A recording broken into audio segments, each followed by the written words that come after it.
Hello friends. तो कल हमने class 10th chapter first chemical reaction and equation start किया था साइंस का। उसमें हमने पार्ट फर्स्ट अपलोड कर दिया है। उस वीडियो में हमने देखा था हमारी केमिकल रिएक्शन क्या होती हैं, केमिकल इक्वेशन को हम कैसे डिफाइन कर सकते हैं, फिर हमने बैलेंस करना सीखा था इक्वेशन को, रिएक्टेंट क्या होता है, प्रोडक्ट क्या होता है, इक्वेशन को हम कैसे बैलेंस करते हैं।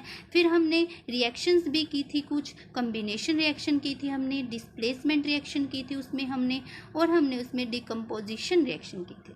हमने कल 3 रिएक्शंस कर ली थी। तो आज हम इसी वीडियो को कंटिन्यू करते हैं और देखते हैं कि हमारी नेक्स्ट रिएक्शंस क्या होती हैं।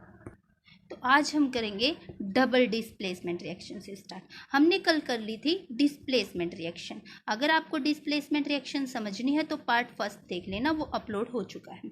तो चलिए डबल डिस्प्लेसमेंट रिएक्शन देखते हैं। एक बार मैं आपको रिवाइज करवा देती हूँ कि डिस्प्लेसमेंट रिएक्शन में आखिर हमने किया क्या था। देखिए, डिस्प्लेसमेंट रिएक्शन में हमने देखा था हमारा जो एक पार्ट है वो क्या हो गया था, डिस्प्लेस कर दिया था। हमने कॉपर को डिस्प्लेस कर दिया था जब हमने आयरन की कॉपर सल्फेट के साथ रिएक्शन करवा दी थी। तो जो हमारा आयरन है वो सल्फेट के साथ तो रिएक्शन कर गया था, उसने आयरन सल्फेट फॉर्म कर दिया था, और जो कॉपर है वो हमारा डिस्प्लेस हो गया था। तो ये थी सिर्फ हमारी डिस्प्लेसमेंट रिएक्शन। और अब हम करेंगे डबल डिस्प्लेसमेंट रिएक्शन क्या होती है। तो चलिए हम देखते हैं इसकी डेफिनेशन। देखिए हमारी डबल डिस्प्लेसमेंट की definition, a reaction in which new compounds are formed by mutual exchange of ion between two compounds. Means जब दो कंपाउंड के बीच में क्या हो, म्यूचुअल एक्सचेंज हो, और वो म्यूचुअल एक्सचेंज होने के बाद जो नया कंपाउंड फॉर्म होएगा उसे हम क्या बोलेंगे, डबल डिस्प्लेसमेंट रिएक्शन। तो चलिए हम एग्जाम्पल के साथ भी इसको एक बार क्लियर कर लेते हैं। जैसे हमने लिया सोडियम सल्फेट। सोडियम सल्फेट किस फॉर्म में होता है, in form of aqueous, plus हमने इसकी रिएक्शन करवा दी बेरियम क्लोराइड के साथ। किसके साथ, बेरियम क्लोराइड के साथ। जो बेरियम क्लोराइड है वो भी हमारा किस फॉर्म में है, इन फॉर्म ऑफ एक्वस। अब देखिए यहाँ पे क्या होगा, म्यूचुअल एक्सचेंज होएगा किनका, आयंस का। अब देखिए Na हमारा क्या होता है, पॉजिटिव, SO4 नेगेटिव, ठीक है। इसी तरह हमारा बेरियम, बेरियम पे क्या होता है, बेरियम पे 2 पॉजिटिव, इस पे 2 नेगेटिव, और क्लोराइड पे नेगेटिव, पता है ना। तो यहाँ पे क्या होएगा, हमारा आयंस का एक्सचेंज होएगा। मीन्स जो सोडियम है ये वाला, ये रिएक्ट कर लेगा किसके साथ, क्लोरीन के साथ, और जो बेरियम है ये रिएक्शन कर लेगा किसके साथ, सल्फेट के साथ। किसके साथ, सल्फेट के साथ। तो क्या बना देगा ये हमारा बना देगा barium sulphate plus sodium chloride, ठीक है। क्या बना दिया इसने, barium sulphate plus sodium chloride. अब बेरियम सल्फेट फॉर्म किस फॉर्म में होएगा, फिजिकल स्टेट इसकी सॉलिड, और सोडियम क्लोराइड हमारा एक्वस की फॉर्म में, ठीक है। तो ये हमारी रिएक्शन क्या होगी, डबल डिस्प्लेसमेंट। मीन्स इसमें आयन क्या हो रहे हैं, म्यूचुअल एक्सचेंज हो रही है आयंस की। दो कंपाउंड मिलके क्या बना रहे हैं, एक नया कंपाउंड बना रहे हैं। तो इस रिएक्शन को हम बोलेंगे double displacement reaction. So I hope आपको क्लियर होगी डबल डिस्प्लेसमेंट रिएक्शन क्या होती है। Are reaction in which new compound are formed by mutual exchange of ion between two compounds are called double displacement reaction. हमने देखा sodium sulphate और barium chloride ने आपस में रिएक्शन कर ली, और जो आयंस के उनके क्या होगी, म्यूचुअल एक्सचेंज हो गया आयंस आपस में, और उन्होंने क्या कर ली, डबल डिस्प्लेसमेंट। ये वाला उसको उठा के लेके चला गया, बेरियम वाला सल्फेट को उठा के चला गया, और इन्होंने आपस में रिएक्शन कर ली, और ये हमारी होती है डबल डिस्प्लेसमेंट रिएक्शन। अब डबल डिस्प्लेसमेंट रिएक्शन में हमारी बुक में एक चीज और पूछी जाती है, इसके प्रेसिपिटेट के बारे में, ठीक है। तो हम इसमें प्रेसिपिटेट में क्या लिखेंगे, एक छोटी सी डेफिनेशन है, देख लीजिए। It is an insoluble solid that emerge from a liquid solution.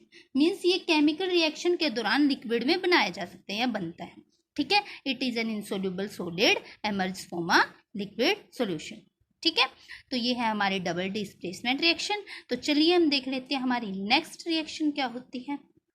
देखिए हमारी नेक्स्ट रिएक्शन है ऑक्सीडेशन क्या होता है और रिडक्शन क्या होता है। ये बहुत बार पेपरों में भी पूछा जाया गया है कि what is oxidation and what is reduction. तो चलिए देख लेते हैं हम इनकी डेफिनेशंस को भी।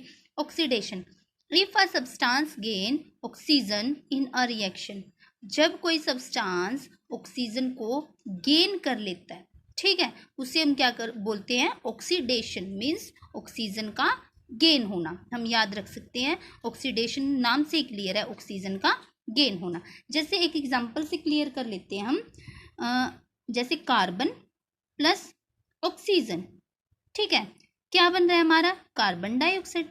यहाँ पे ऑक्सीजन का क्या हो रहा है, गेन हो रहा है ना। कार्बन प्लस ऑक्सीजन इन्होंने आपस में ऐड होके क्या बनाया, कार्बन डाइऑक्साइड। मीन्स ऑक्सीजन का यहाँ पे क्या हो रहा है, गेन हो रहा है। तो if a reaction substance gain oxygen is called oxidation. और रिडक्शन में क्या है, बिल्कुल थोड़ा सा इसी के अपोजिट है। इसमें ऑक्सीजन का क्या होगी, रिडक्शन हो जाएगी, रिड्यूस हो जाएगी, ठीक है। मीन्स जहाँ पे ऑक्सीजन क्या हो, रिड्यूस हो रही हो, उसको हम बोल लेंगे उसकी reduction. If a substance reduce oxygen in a reaction, जब ऑक्सीजन क्या हो रही है, रिड्यूस हो रही है, उसको हम बोल लेंगे रिडक्शन, ठीक है। तो चलिए इसका भी हम एग्जांपल ले लेते हैं। जैसे हमने क्यूप्रिक ऑक्साइड लिया प्लस हाइड्रोजन ली, हमने उसको क्या करवा दिया, हीट करवा दिया। क्या करवा दिया, हीट करवा दिया। तो हमारा क्या बन रहा है यहाँ पे, कॉपर प्लस H2O, वाटर, ठीक है। तो यहाँ पे हमारी ऑक्सीजन क्या हो रही है, रिड्यूस हो रही है, ठीक है। तो यहाँ पे ऑक्सीजन रिड्यूस होएगी तो रिडक्शन, और ऑक्सीजन का गेन होएगा तो ऑक्सीडेशन। यह हमारी ऑक्सीडेशन रिएक्शन। कार्बन में ऑक्सीजन ऐड हो रही है तो कार्बन डाइऑक्साइड, मीन्स यहाँ पे ऑक्सीजन क्या हो रही है, गेन हो रही है, ठीक है। और यहाँ पे ऑक्सीजन क्या हो रही है, क्यूप्रिक ऑक्साइड में हाइड्रोजन के साथ रिएक्शन करवाया जब हमने हीट करके, यहाँ से हमारी ऑक्सीजन क्या हो रही है, रिड्यूस हो रही है। तो हमने कॉपर प्लस हाइड्रोजन, ये हमारी क्या है, रिडक्शन रिएक्शन, ठीक है। तो चलिए देख लेते हैं हमारी नेक्स्ट क्या है। ये नेक्स्ट है हमारा व्हाट इज कोरिजन। अब नाम से ही क्लियर है वैसे तो थोड़ा थोड़ा, कोरिजन क्या होता है। जैसे हमने देखा होगा, अगर हम आयरन को बाहर, लोहे को बाहर रख दे तो वहाँ पे कुछ दिनों बाद हम क्या देखेंगे, आयरन को जंग लगा हुआ देखेंगे। मीन्स आयरन ने क्या कर ली, ऑक्सीजन के साथ रिएक्शन कर ली और वे ऑक्सीडाइज्ड हो गया और वहाँ पे क्या लग गया, जंग लग गया। तो कोरिजन भी ये हमारा यही होता है, जंग लगना, ठीक है। मीन्स मैटर को जब हम एटमॉस्फेयर में रख देते हैं, वो क्या कर लेता है, मॉइस्चर, वहाँ पे मॉइस्चर, नमी हो जाती है, तो वहाँ पे क्या है हमारा, जो है जंग लग जाता है, कुछ फिजिकल स्टेट्स चेंज हो जाती है, ठीक है। तो वहाँ पे जब हमने आयरन को एटमॉस्फेयर में रखा तो हमारा आयरन क्या हो गया, ऑक्सीडाइज्ड हो गया। आयरन ने ऑक्सीजन के साथ रिएक्शन कर ली और वहाँ पे आयरन को क्या लग गया, जंग लग गया। तो ये हमारा कोरिजन क्या है, जंग लगना। मीन्स अगर हम आयरन को ओपन व्यू में रखें या खुले वातावरण में रखें तो क्या होगा, तो और हमें पता है क्या होगा, जंग लगेगा। तो देखिए हम इसको डेफिनेशन में कैसे लिखेंगे, तो चलिए देखते हैं। देखिए क्या लिखा है, matters when left in atmosphere where moisture acid attack that substance in a manner that changes its physical appearance is called corrosion. और यही हमने बताया था, अगर हम किसी मेटल को वो एटमॉस्फेयर में रख देते हैं तो वो क्या कर लेता है, नमी, वहाँ पे नमी लग जाती है, ठीक है, नमी हो जाती है वहाँ पे, और जिसके द्वारा वहाँ पे एसिड, उस सब्सटेंस पे एसिड अटैक कर देंगे तो वो क्या है, उसकी फिजिकल स्टेट को क्या कर देगा, चेंज कर देगा, और वहाँ पे आयरन को क्या लग जाएगा, मेटल को क्या लग जाएगा, जंग लग जाएगा। तो कोरिजन हमारा क्या होता है, किसी पदार्थ को जंग लगना, ठीक है। तो चलिए देख लेते हैं हम हमारी नेक्स्ट क्या है डेफिनेशन। आइए अब देखिए, अब हमने कोरिजन देखा था, उसमें क्या था, हमने मेटल को रखा था किसमें, एटमॉस्फेयर में, तो क्या लग गया था मेटल को, जंग। अब रेंसिडिटी क्या होती है, अगर हम खाद्य पदार्थों को अपने खुले वातावरण में रख दे तो क्या होएगा, हमें पता है क्या होएगा, हमारे जो खाद्य पदार्थ है वो या तो खराब हो जाएंगे या वो खाने लायक नहीं रहेंगे, नमी पकड़ जाएंगे, ठीक है। तो देखते हैं हम इसकी डेफिनेशन में हम इसको कैसे लिखेंगे। रेंसिडिटी मीन्स जब हम खाद्य पदार्थों को खुले व्यू में रख दे, ओपन एटमॉस्फेयर में रख दे तो क्या होएगा। तो चलिए देखते हैं इसकी डेफिनेशन। देखिए, व्हेन फैट और oiled material is left in open for a long time means अगर हम जो ये हमारे तले हुए खाद्य पदार्थ होते हैं इनको अगर हम लंबे समय तक के लिए बाहर रख दे, ठीक है, खुले रख दे तो क्या होगा, they become rancid after oxidised. और ऐसा होने से क्या होगा, इनमें स्मेल हो जाती है, इनका टेस्ट चेंज हो जाता है, मीन्स ये खाने के लायक नहीं रहती। ठीक है, तो ये होती है हमारी रैंसिडिटी। अब आपको पता होगा जो हमारे ये चिप्स वगैरह होती हैं इनमें क्या होती है, नाइट्रोजन गैस होती है, इसलिए जो ये फूले फूले से होते हैं इनमें होती है नाइट्रोजन गैस। बट अगर नाइट्रोजन गैस को हम निकाल दें तो क्या होगा, तो ये खाने लायक नहीं बचते। थोड़ी देर बाद अगर इनको नाइट्रोजन गैस निकाल के खुला रख दे तो क्या होंगे, चेंज हो जाएगा इनका टेस्ट, स्मेल आने लग जाएगी। ठीक है, तो वही होती है हमारी रैंसिडिटी।